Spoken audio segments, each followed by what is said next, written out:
tonight, Indy-based Sarah Fisher Hartman Racing is being sued by a former employee. The longtime Indy 500 car mechanic says he was harassed sexually and for his religious beliefs. RTV6 reporter Ebony Monet is live outside the Hartman headquarters in Speedway. Ebony.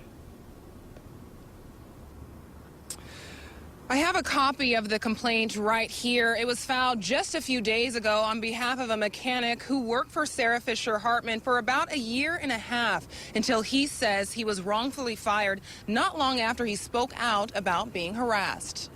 A federal lawsuit filed Friday hurls serious accusations against Speedway's Sarah Fisher Hartman Racing. The complaint includes accusations of sex and religious discrimination, battery, and wrongful termination. The claims come from Scotty Merriman, a former Sarah Fisher Hartman racing mechanic. He says his supervisor repeatedly harassed him, and he says it started right away. Merriman says he's worked on Indy cars since 1997 and understands that, quote, hard-riding supervisors are the norm, but says what he experienced with crew chief Anton Julian went well beyond that. For instance, he says on one occasion, Julian unzipped his pants and tapped the back of Merriman's head with his penis. He says he was fired not long after complaining.